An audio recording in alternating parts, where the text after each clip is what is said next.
Okay, this let's get this clip started. This is obviously a dragon. You can see the stencil there. This is two chest plates to tie this different style work together. I didn't do this mask. That was done long before I met this client Mark. I did do his left half sleeve, and then he wanted to kind of match both sides and try and make it look a little coherent with two chest plates. Dragon on one side and a octopus on the other. We'll see later in the video. I like to mark out the boundaries of a sleeve, half sleeve or back, anything really, before I put the main design in, before I put the stencil actually on the skin, and then I work within that. This dragon, there's the octopus with the rough background lines to kind of be almost symmetrical. The light and dark areas will mirror each other, but they're not exactly mirror designs.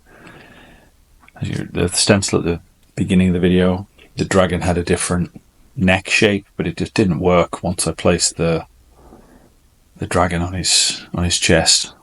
We didn't have a face-to-face consultation for this. Mark lives in Slovenia. He came over for a long session, and it didn't take too long to just adjust the design and have the dragon neck curl up behind it instead of drop down in front of it.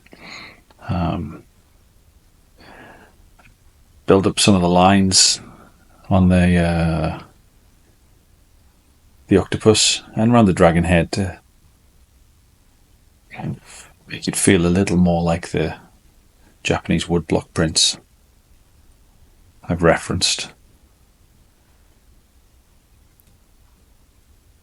So this day we had a long session, long, like 6 hours. It's not a marathon session, but it's a long time to get tattooed.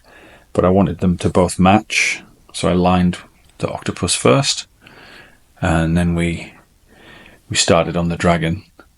Line it. I got all the shading done, and you'll see a little later I got most of the colour in the dragon before we ran out of time, but also Mark's skin it was kind of swollen and very sore, and I didn't really see the need to power through and make him suffer when we wouldn't even finish both sides. There just wasn't time. He'll be back in a few months, I think, to finish the other side, and I suggested I could extend the half sleeve that's on his other arm by another artist. I think it was in Canada or other states. I can extend it underneath, maybe add some dragon or some more waves or something to just tie it all together, make both sides feel coherent. I like to use a Sharpie to mark in the areas that are going to be dark or light, and have a kind of scheme of marks I use to tell me when it's light or dark, because when I'm stretching like that, I can't really get a good scope of the tonal balance of the whole tattoo, which areas need to be dark or light, so I mark it with a Sharpie. Some areas of the background are just flat, very light grey, and I'll mirror that on the other side with flat light grey water. Even though both the outside of his arms are different styles, they're both based on Japanese artwork, but they feel different. So doing this around it, tying it into the existing work without changing the look of it and without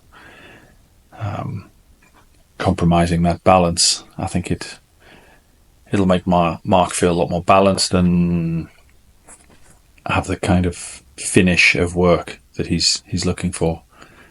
I went for a kind of a steel blue on this dragon. I didn't want it to be too bright. There's the mark for the darker scales towards the spine of the dragon.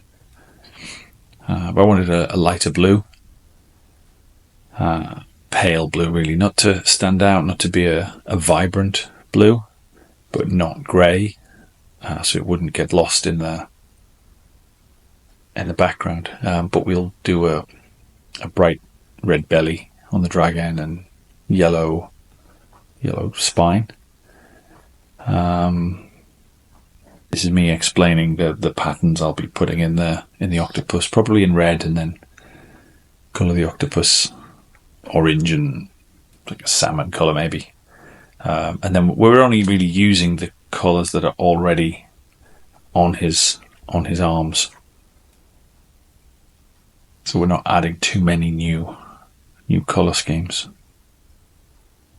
But I'm looking forward to finishing this one, hopefully in a few months.